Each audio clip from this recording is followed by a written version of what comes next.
BBC Sounds. Music, radio, podcasts.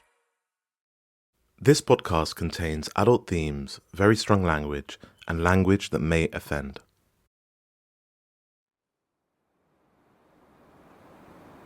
September 1971, Baker Street, London.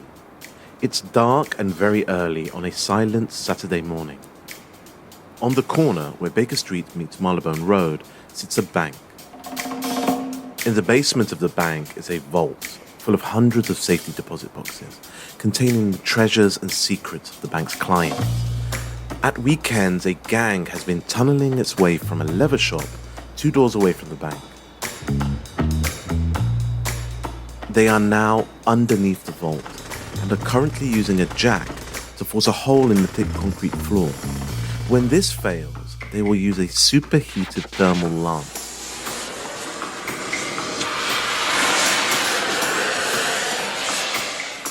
When that fails, gel ignite. Once inside, they'll empty the safety deposit boxes, stealing between £1 to £3 million worth of property, valuing tens of millions today. The only reason people find out that it's taking place is due to the keen radio enthusiast Robert Rowlands, who tunes in to a radio frequency that the bank robbers are using on their walkie-talkies. While flying squad detectives were desperately trying to trace the source of the mysterious radio message and checking on hundreds of banks within a 10-mile radius of the West End of London, a gang was coolly and calmly smashing its way through the floor of the bank vaults of this branch of Lloyd's here at the junction of Baker Street and Marylebone. Although he alerts the police, they still get away. Some of the victims of the robbery never claimed their safety deposit boxes, maybe because they contained compromising material. It is rumoured that when police arrived, photographs were strewn across the floor. But it's also rumoured that a set of photos were taken from the vault, from a safety deposit box belonging to Michael Abdul Malik. Intimate photos of Princess Margaret that MI5 were keen to recover. My name is Hamza Salmi, and this is Who Was Michael X? Episode 7, From the Dead Level.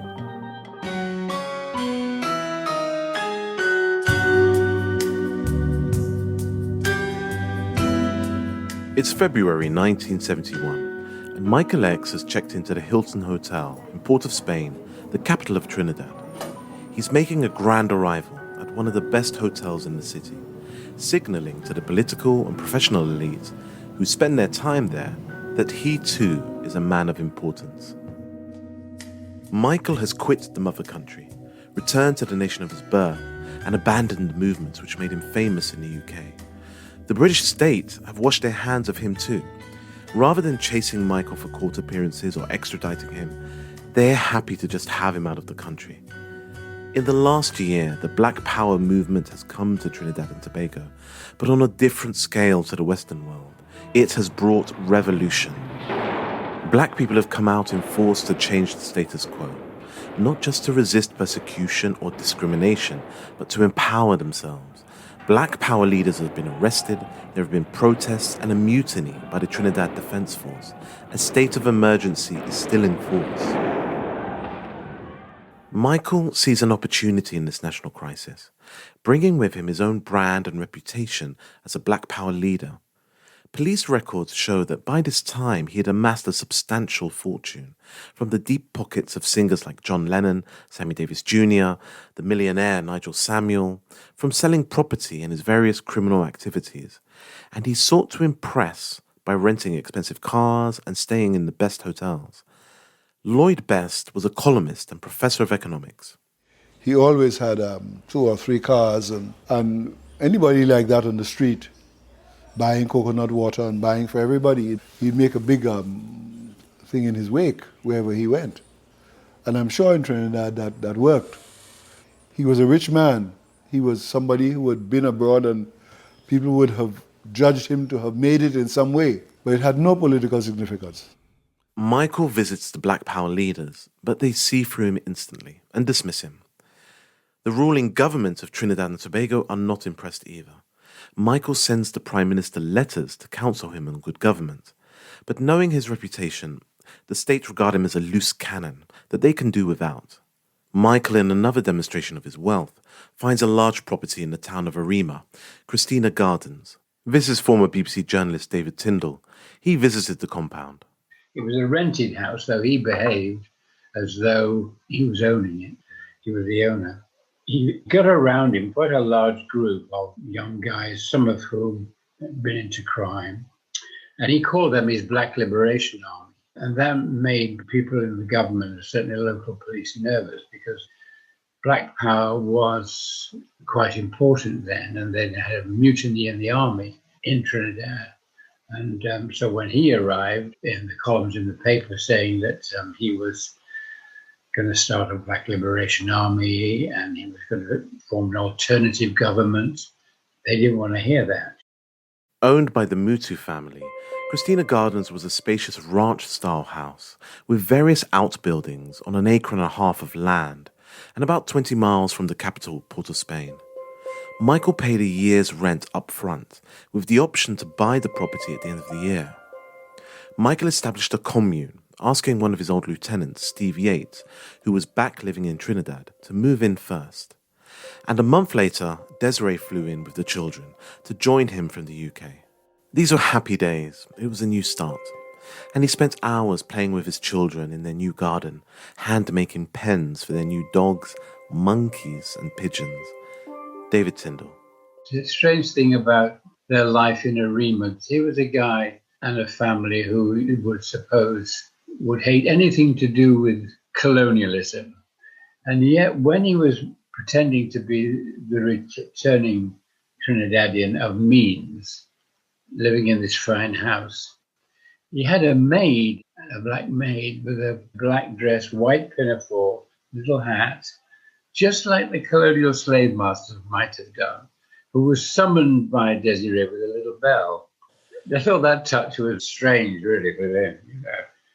Friends come to visit, such as Muhammad Ali, who announced in a press conference, "If there is anyone in the country who should get the glory for my coming on this visit, Abdul Malik is that person." But he's also joined by superstars John Lennon and Yoko Ono. Hasina Malik, Michael's daughter. My sisters describe a very busy household of all sorts of people. I get their stories of John Lennon sitting with me in his arms at our back door, singing Imagine, which had just come out. But although this brought him celebrity, Michael lacked a real purpose and income. He was dreaming up money-making schemes in the semi-rural idyll, like selling vegetables grown on his land, bagging up manure, setting up an alternative university in the hills, or getting Desiree to write an autobiography. But as the year went on, few of them came to anything.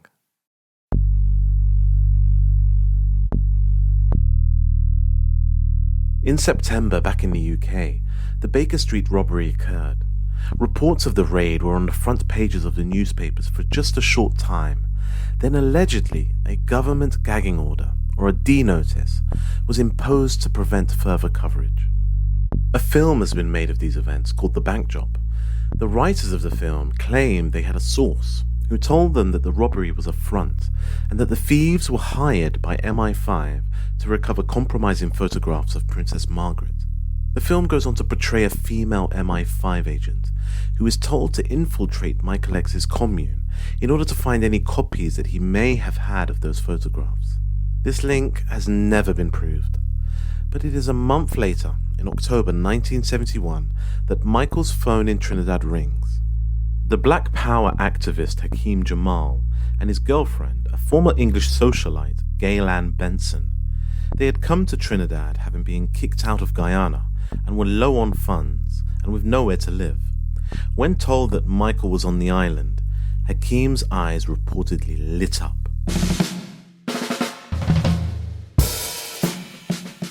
Born Alan Donaldson in the ghetto of Roxbury, Boston, Massachusetts, Hakeem had a troubled upbringing. His mum left home when he was young. His father was an alcoholic, which also led him to alcohol and heroin addiction. By the age of 24, he had served 4 years for attempted murder and spent time in a mental institution. After prison, he married his wife Dorothy, going on eventually to have 6 children together. But in his late 20s, having watched Malcolm X speak, He was inspired to join the Nation of Islam. Black people are dissatisfied. They're dissatisfied not only with the white man, but they're dissatisfied with these Negroes who have been sitting around here posing as leaders and actually making the problem worse instead of making the problem better. He forswore the use of alcohol and drugs and changed his name to Hakeem Jamal. Hakeem's wife was a distant cousin of Malcolm X. But Hakeem would later claim he was his cousin, and he used that connection to give him credibility after Malcolm's assassination. He set up a project in his name called the Malcolm X Foundation. As the head of this foundation, he created a Montessori school in Los Angeles and was a staunch advocate of the Black Power movement, believing that the only way to overcome racism was through education. He was very eloquent and a tall, handsome man with a goatee, often photographed in a polo neck shirt with a black leather jacket and a small gold hoop earring. He also wore the same hat that Malcolm X had famously used. He had a way with the ladies too. He met the Hollywood actress Jean Seberg on a plane and won her over to his cause.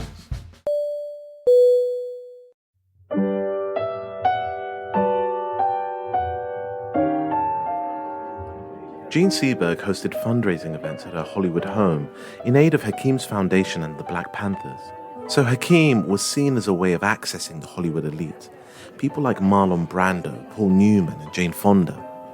Jean and Hakeem had a passionate affair, and both were under surveillance by the FBI, who were not only concerned about their activities, but actively and covertly working against them both.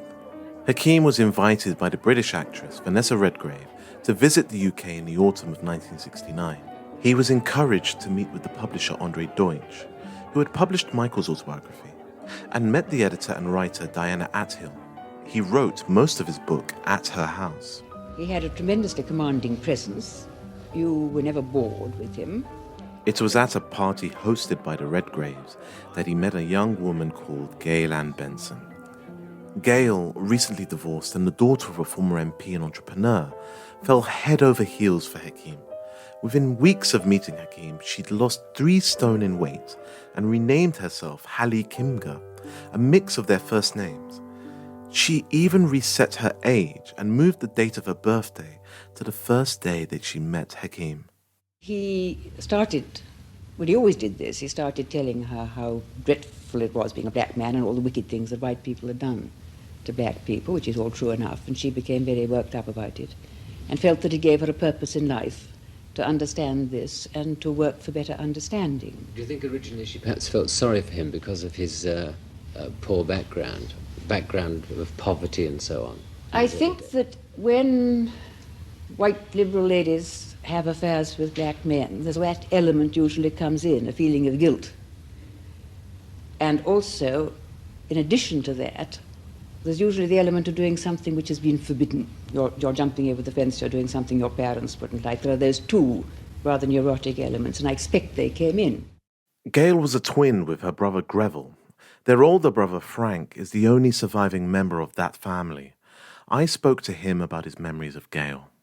She was always a bit of a rebel. She wasn't interested in becoming a debutante or anything. She had been presented at court at a garden party, but she was no interest in going to all the balls. She was a bit of a rebel in that respect and a bit of a hippie. You know, she wasn't into smart dresses or anything like that. She was a very kind person. She loved animals and underdogs. We had the Pakistani embassy in our square, and she thought people were being nasty to Pakistanis, so she would always smile at a Pakistani if you came past. Frank actually met Hakeem with Gail while they were in London together. I think I'd met him once or twice, or even 3 times, sort of quite charming in a sort of brash sort of way. A doting follower, I suppose I could describe her as. A bit happy-go-lucky, sort of. I mean, no job. I don't know how they were living. Well, he'd got a down payment on his book at one stage. She'd been away somewhere. I think they'd been to Morocco, hadn't they? It was the hippie period. It was everyone was sort of trying to be slightly hippie. Were you a hippie in this? No, not really. If I was a fake hippie. I think I bought a bell once. The 3 hippies were walking around with bells on them, and I bought a bell. I think that's the closest I came to being a hippie. Hakeem and Gail spent the next year traveling the world, from Scandinavia to Agadir to New York. They were happy, but hardly had any money. They mostly relied on the favour of friends. When they returned to the UK, they launched his autobiography at an event in Chelsea, which Frank, her brother, attended. She was in London with Hakim Jamal, and they had a party. It must have been his publishing party, and there were a lot of hippie types there, and the people there are a load of weirdos. Have you heard of Oz magazine? Well, they were all there, the Oz crowd. I think I was the only non-weirdo there. And I remember there was this character there, and he was saying that people should be allowed to wear what they like where they work. I said, well, what happens to Dormant Harrods? You wouldn't allow him to wear his smart coat and uniform. No, he should be allowed to wear what he likes. Well, like you're wearing jeans and a T-shirt. I say, that's ridiculous. I remember arguing that point. But it was a lot of arguments going on. It was very politically, sort of revolutionary, you could almost say, this party. And it was during the day, it wasn't an evening party either. At the event, in front of the crowd, Hakim performed a sort of magic trick on Gail, where she was supposed to have levitated. He put two chairs together, back to back, and she climbed onto them, and she became rigid like this, and she was shaking like this. It was rather horrible. I absolutely hated it. He hypnotized her and levitated her. It was the most extraordinary thing. I don't know how it was done. After the magic trick, Hakim disturbingly proclaimed that he was God. Not a god. No, I am God. I'm God. We said, well, how are you God? Well, can you do that? I said, no. Oh, I can. I'm God. I'm God. Did he seem sincere, or was it like a joke? No, he was sincere. I didn't like Hakim Jamal much, to be honest. And later, as a wedding present, my parents gave Gail that ornate box set, a rather beautiful writing box.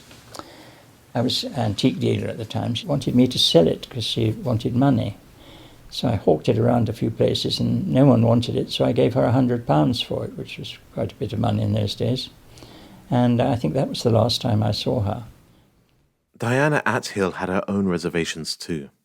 Despite also having an affair with him herself, having ended it amicably, she invited them to stay with her for the launch of Hakim's book. She was concerned about Hakim's mental health.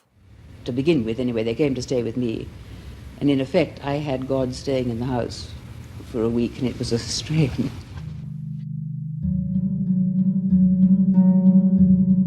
This God business was new to Diana Athill. Hakim's mental health had clearly deteriorated to the point where she felt scared of him and for her own safety for the first time. While they were staying with Athill, £200 went missing from a drawer, cash which she had promised to give to Hakim. Athill always suspected Gail as the thief. In the end, she was forced to take out more money to give to them. While it's certain that Hakim Jamal and Gail Ann Benson knew of Michael X, there are conflicting accounts about whether or not they met during their time spent in London. Athill says that Hakim tried to call Michael and meet him while writing his book, something which she managed to dissuade him from doing. BBC reporter David Tindall, in his book on Michael, claims that Gail even visited the Black House. However, Notting Hill resident and friend of Michael's, Barbara Shervington, told me that Michael, Hakim and Gail all came to her house. Did Michael and Hakim, did they know each other at all, do you think? Yes, they must have done, because Michael brought Hakim to the house. I don't have memories of Hakim very much. Was he a handsome dude? Or very. I do remember that, very handsome, yeah. And Hakim had his girlfriend, that's right, had that stupid white girl with him, and she was pathetic, I remember that. Gail Benson, yeah. She came from a very good family as well. They came a couple of times, more than once. She was very weak. She was just, yes dear, yes dear. I'll tell you one thing. He wanted a cigarette. She took the things out, she rolled a cigarette, lit it, and then gave it to him, put it in his mouth. He wanted some tea, and I would pour out a cup of tea, and then she'd put sugar in it, taste it, and then give it to him, yeah. And I said to Andre afterwards, kind of wimp is she? But that's what made me never ever really talked to her, you know. I just thought, oh, she's pathetic, you know. Either way, when they arrived in Trinidad, Michael welcomed them to Christina Gardens, offering them a place to stay and his hospitality. At this stage, Gail and Hakeem's relationship was strained. They had left London for Guyana hoping to set up a publishing house, which failed miserably. The government didn't take too kindly to Hakeem lecturing them on how to run their country, and they kicked him out. Both had little money, and Hakeem was getting tired of Gail's devotion. According to Diana Athill while in London, Hakeem had tried for hours to break up with Gail, wanting to return to America on his own, but a sobbing Gail just refused.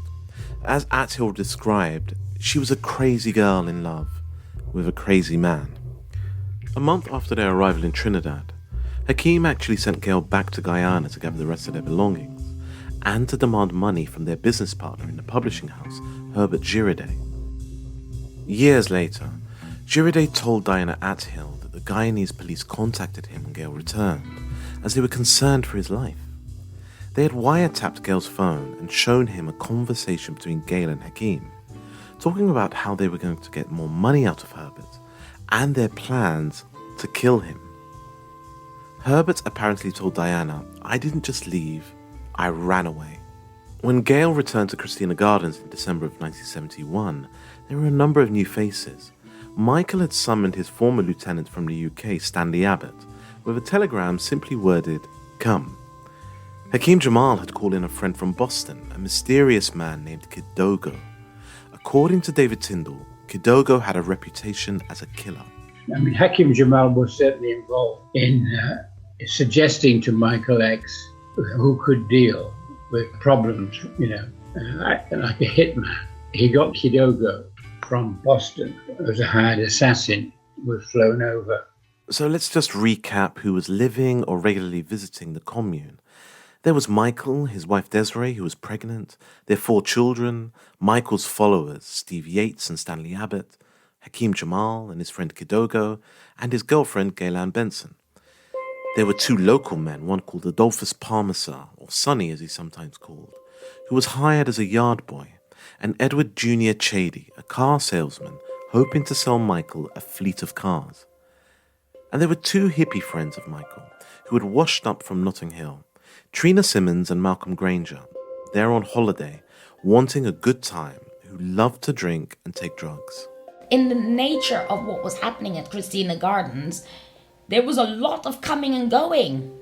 There were people who were just dropping in the way that people constantly dropped in at the back house. People were just, oh, well, you know, Michael X is living in Trinidad, let's go there. Tensions started to build. Michael was running out of money. None of his grand plans had come to anything. Hakeem Jamal and Gail Benson weren't contributing financially to the commune, and their mental health was on a knife edge. Hakeem was now deferring to Michael and had abandoned his own God complex, instead hailing Michael as God, much to the consternation and bafflement of Gail. Although totally devoted to Hakeem, Gail knew he was losing interest in her. On New Year's Eve 1971, Trina Simmons celebrated her birthday on the commune. Everyone cooked for her and at midnight raised a toast to each other and the coming year. But despite the promise of renewal and good cheer, the new year brought the demise of the commune and the most ghastly events. On the 2nd of January 1972, Gaylan Benson is murdered. Edward Chady, the car salesman, was present at her murder. Indeed, he was one of the people convicted for her murder. His account mirrors the prosecution's official version of events. He was a new face at the commune, had dealt with Michael only a couple of times, and was hoping Michael would buy a fleet of cars they had spoken of before. He said that on New Year's Day, he went up to visit, and during this visit, Michael took the men of the commune to a room and told them that Gail was causing Hakeem trouble, and so needed to be removed. When Stanley Abbott, Michael's disciple, asked, "Why not simply send her back to England?" Michael was said to have uttered the words, "I want blood." Michael ordered Chady and Parmesar to stay the night, and the gates of the commune were locked. To this day, Chady claims that he was too scared to leave, that Michael had floodlights and there were dogs in the yard. At 6 a.m. the next morning, Michael woke Chady, the yard boy Parmesar, Abbott and Kidogo, Hakeem Jamal's friend, and took them to a spot to the far end of the compound. He instructed them to dig a hole. He told Kidogo he was to carry out the murder. He then went to collect Hakeem Jamal, who he took for a long drive in his car. Meanwhile, Steve Yates, Michael's other trusted follower, went to collect Gail.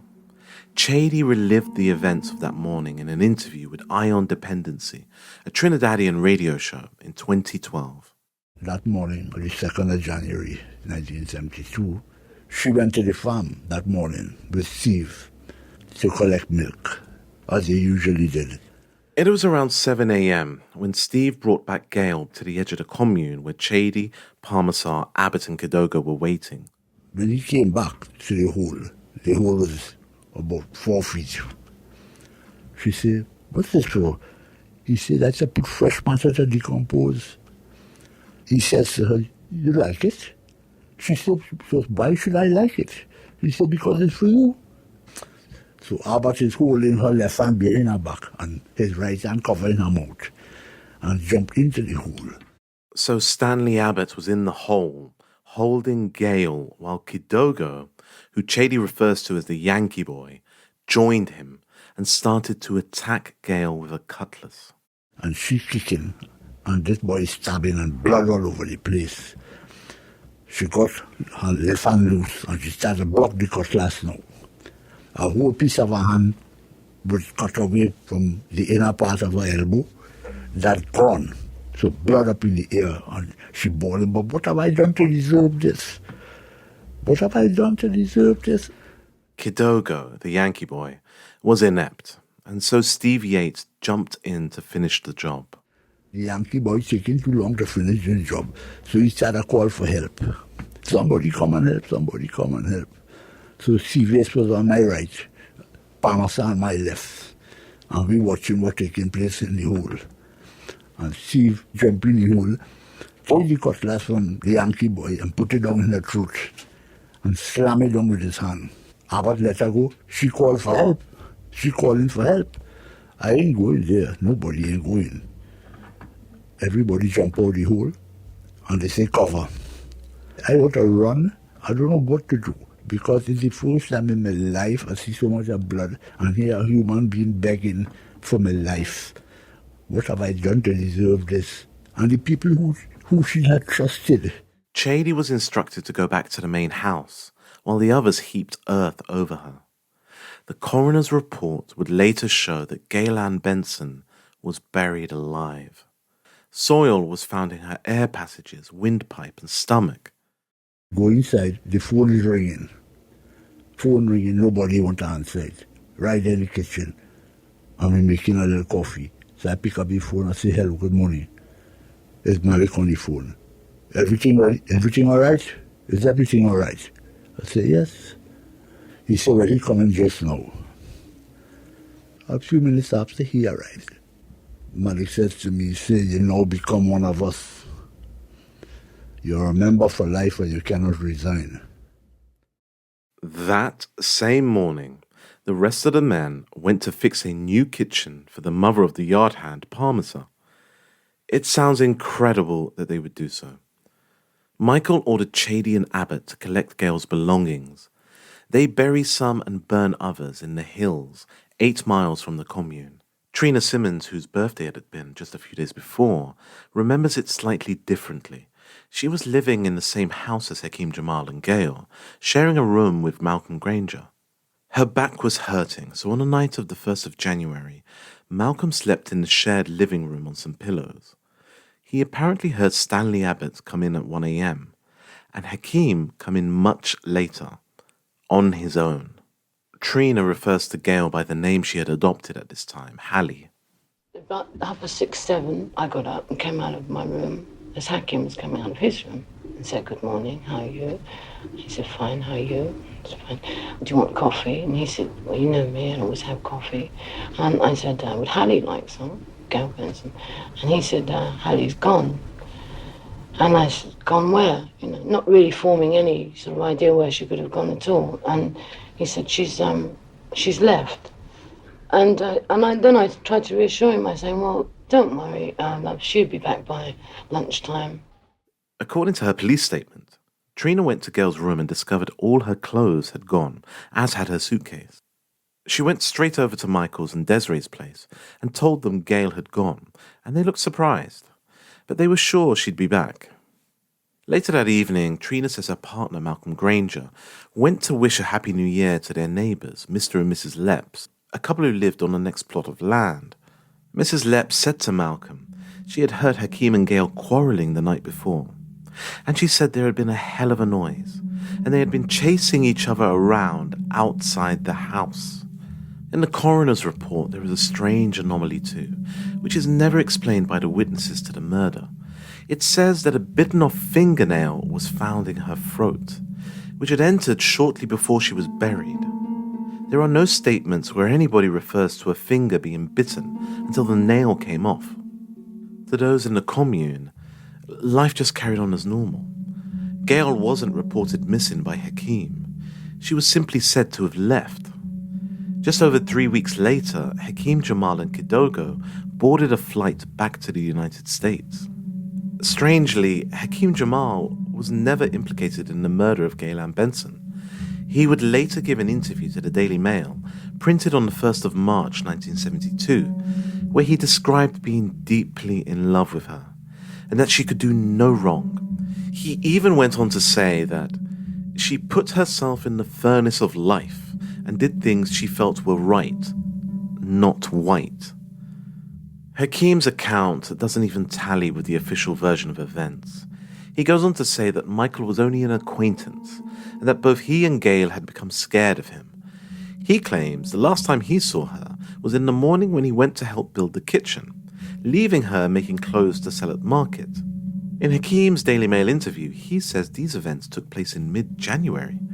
He goes on to say that when he asked Michael where Gail had gone, Michael replied, "Don't ever ask me that again." So he never did. Running alongside these events is the rumour today that somehow Gail Ann Benson was a British Secret Service agent, or even linked to the CIA, sent to find copies of those scandalous photographs. Gail's brother, Frank Plug, told me that's nonsense. And then there's that stupid film made, The Bank Job, for instance, making out the Gail some sort of CIA or MI6 agent. That's ridiculous too. Did they speak to you about that? No one. No one spoke to you? No one approached us at all. But what would she know that was so bad that he had to kill her? What? That he was a phony, that he had stolen money? I don't know. But Michael's daughter, Hasina Malik, believes there was a link. I think we know how much the British state was involved in him and the weird circumstances of Gail Benson visiting my dad.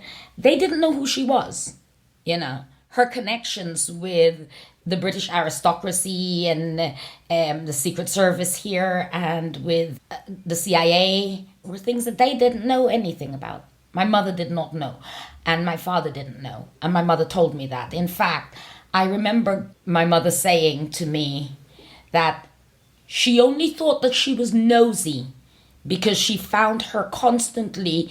Every time there was like a quiet moment, she would find her looking through paperwork and being in places where she shouldn't be, looking through things. Between January and early February, money was still tight, and Michael ordered periodic fasts to save money. And in late February, to cheer everyone up, Michael took the whole commune on a day trip to the beach at Sans-Souci, a cove on the northeast coast. They go swimming, but two of the children get into difficulties. Abbott went in, he couldn't help. Steve went in, I think Abbott brought back Jennifer, brought her to the rocks, and Malik pulled her out, pulled up Abbott. But Steve stayed in the water and he was treading the water. And I threw a piece of bamboo with rope, and Steve just looked up at me and went down. I think Steve committed suicide because Steve always used to say that I ain't going to prison, you know. If anything happened here, I'm not going to jail. So Chady believes Steve Yates killed himself. Stanley Abbott would later claim that Steve went under the water with a smile on his face, giving a wave as he went down. Either way, he lost his life trying to save someone. The commune were distraught at Steve's death. Michael later visited the Trinidad Guardian, wanting to eulogize his great friend. But less than 4 days later, he had to face a new crisis, where he and his family were going to live. The lease was up on the compound. He had to buy it outright or move. Michael sent Stanley Abbott to negotiate another year with the owners, the Mutus. Stanley was confused and disillusioned by this request, as he thought that Michael already owned the place outright. The Mutus demanded that Michael pay for the house or vacate the following day. Chady remembers how riled Michael was by this demand. He was served with an eviction notice from Mrs. Mutu's son. He decided that he's not leaving. If I cannot have this house, I'm going to throw the will in chaos.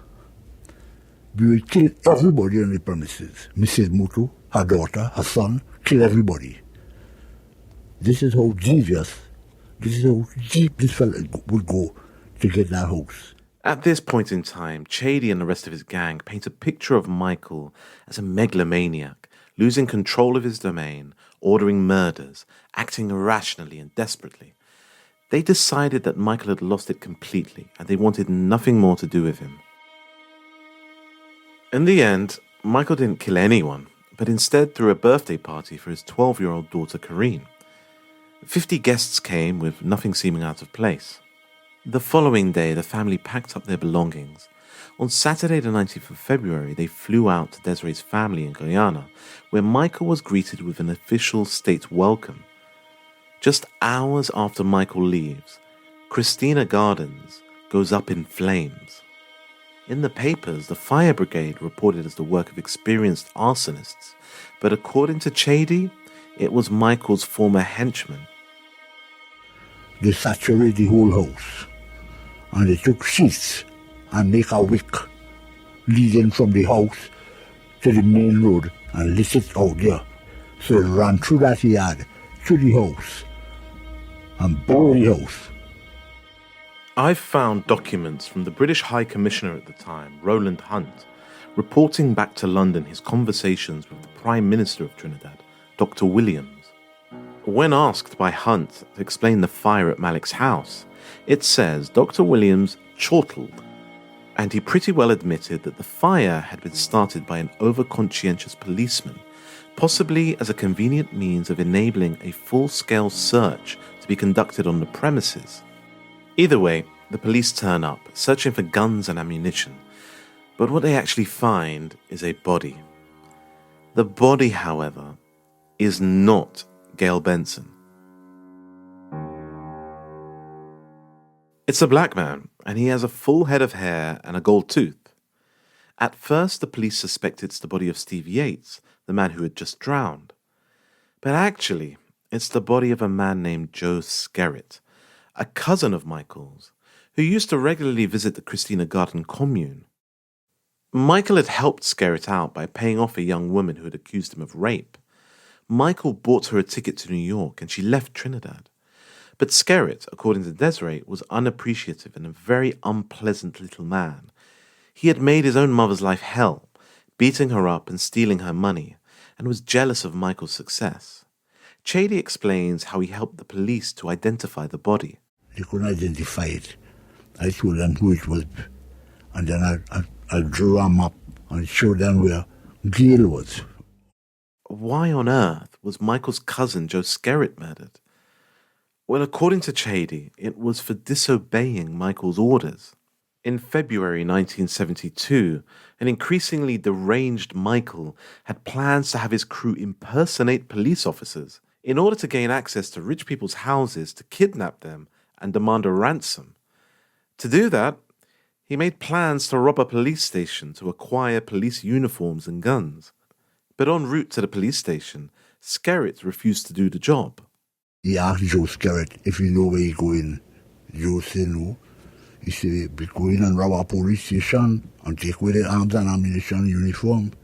Joe said, I ain't that boy. So with that, they turn around and back up the road.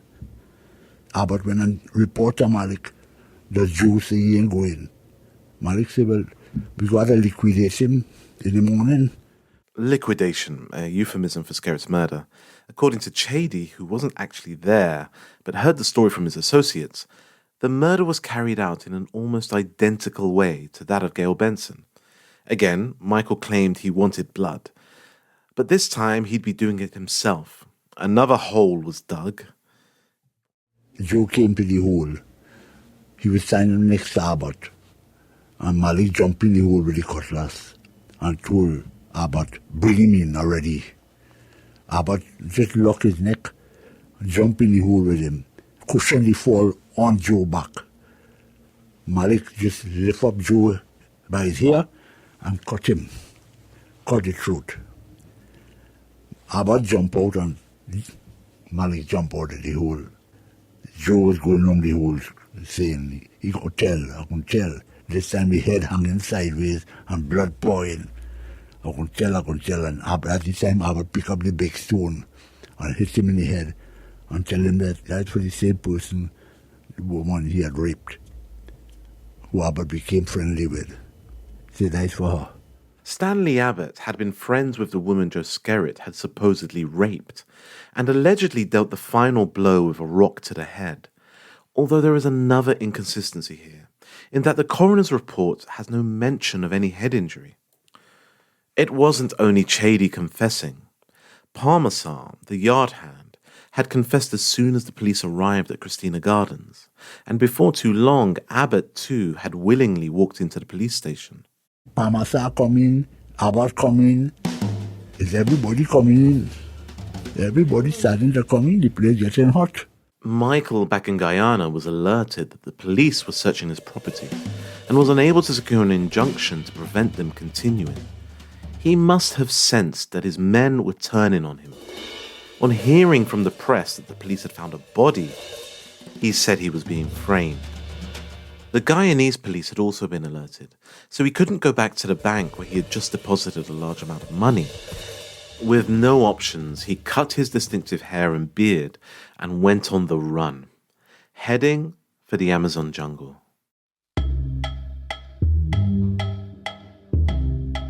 In the next episode of Who Was Michael X, Michael faces a charge for double murder. At best, it was a gamble. His goal was the mighty Essequibo, a huge river with a vast network of tributaries that stretched deep into the South American continent. He knew that if he could reach the river, he might be able to persuade the local tribesmen to guide him to Brazil.